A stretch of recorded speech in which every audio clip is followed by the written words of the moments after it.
2019 সালে আমরা যে ডাকসু নির্বাচন হয়েছে সেখানে আমরা দেখেছি যে নারীদের তেমন ভূমিকা ছিল না, কিন্তু সময় কিন্তু চেঞ্জ হয়েছে এবং নারীদের যে ভূমিকা বা নারীদের যে ক্ষমতায়ন তারা কিন্তু দেখানোর সেই সুযোগটা পেয়েছে। আমি মনে করি নারীরা আসলে যে এম্পাওয়ারমেন্টটাকে ধারণ করতে পারি এবং পরবর্তী তারা যে জাতীয় নেতায় প্রকাশিত পারে, তাদের দ্বারাও যে দেশকে রিপ্রেজেন্ট করা যায়, দেশের যে উন্নয়ন করা যায়, সেটাই আসলে মানে বোঝা যাচ্ছে এবং দেখা যাচ্ছে। ডাকসু কিন্তু 2019 সালে একটা ফ্যাসিস্ট সরকার আমলে নির্বাচিত হয়েছে, তো সেখান থেকে বিবেচনা আনলে দেখা যায় যে তাদের ওটা মনে হতে পারে যে একটা দলকে কেন্দ্র করে। আমি বিশ্বাস করি এবার আসলে প্রতিষ্ঠান যেটা অনুষ্ঠিত হবে সেটা কোনো দল মত নির্বিশেষে থাকবে না। যিনি নেতা হবেন তিনি প্রত্যেকটা শিক্ষার্থীর চাহিদাকে, তাদের বিভিন্ন রকমের যে মত, তাদের যেই চাহিদাগুলো সেগুলোকে নিয়ে কাজ করবে, তাদের যে সমস্যাগুলো সেগুলো নিয়ে কাজ করবে।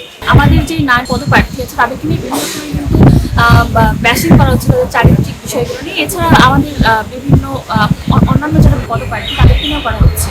তো আমি চাইবো যে গুপ্ত রাজনীতি থেকে বের হয়ে এসে একটি সুন্দর এবং সুশৃঙ্খল ডাকসু নির্বাচন অনুষ্ঠিত হতে পারে, সেক্ষেত্রে সংগঠন যেন সহযোগিতা করে, এটাই আমার। আসলে ছাত্র দলের কিন্তু 9 দফার মধ্যে একটি দফা হচ্ছে কি আপনার গেস্ট রুম কালচার, গণরুম কালচার, এবং কেউ যদি অন্য মতাদর্শী হয়, ভিন্ন মতাদর্শী হয়, তাকে যে আগে 15 বছর যে ফ্যাসিস্ট সরকার ছিল তারা কিন্তু হল থেকে বিভিন্ন ট্যাগিং এর শিকার করে বা ট্যাগ দিয়ে তাদেরকে কিন্তু হল থেকে বের করে দিত এবং বিভিন্ন রকমের তাদের উপর যে ঘৃণিত যে নির্যাতন করা হতো সেগুলো কিন্তু আমরা পুরোপুরিভাবে তাদের প্রতিবাদ করেছি এবং সেগুলো যেন ক্যাম্পাসে কখনো ফিরে না আসে সেটা আমাদের ফার্স্ট দফার প্রথম দফায় আছে। এবং দ্বিতীয় দফা হচ্ছে কি আমাদের আছে আবাসন সংকট এবং যে পুষ্টিকর খাদ্য সেগুলোর যে চাহিদাগুলো সেটা যেন আমরা নিশ্চিত করতে পারি। তো অবশ্যই ছাত্রদল প্যানেল থেকে যদি আমাদের ভিপি, জিএস, ওজিএস বা পরিবহন সম্পাদক যে আসুক না কেন, প্রত্যেকেরই চাহিদা বা প্রথম হচ্ছে চাওয়া হচ্ছে কি সুন্দর ক্যাম্পাস দেওয়া এবং ক্যাম্পাসে যেন কোনো রকমের সেই একটি নির্দিষ্ট সংগঠন বা নির্দিষ্ট দলের যেন প্রভাব না থাকে, সেটাই আমাদের।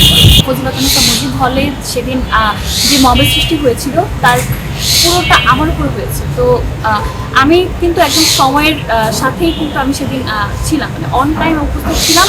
কিন্তু যারা সাধারণ শিক্ষার্থীরা বিভিন্ন সংগঠনের ছিল, গুপ্ত সংগঠন, মানে তাদেরকে এমনভাবে তারা নিজেদেরকে প্রকাশ করে যে তারা মনে হয় কোনো গুপ্ত রাজনীতি করছে বা গুপ্ত সংগঠনের সাথে আছে। তা আমার কথা হচ্ছে আমাকে মনোনয়ন সাথে নিতে দেওয়া হয়নি বা আমার উপর কোনো মব সৃষ্টি করা হয়েছে, গালিগালাজ করা হয়েছে, আমাকে বিভিন্ন রকমের কথা বলা হয়েছে। তো সেদিন আমি স্ট্যান্ড নিয়ে আমি মনোনয়নপত্রকে বাতিল করে আমি সেদিন চলে আসছিলাম এবং পরবর্তীতে কিন্তু তদন্ত কমিটির রিপোর্ট আসছে যে সেখানে আমরা সঠিক ছিলাম, মানে আমরা সঠিক সময়ে উপস্থিত ছিলাম এবং আমাদের কোনো ভুল ছিল না।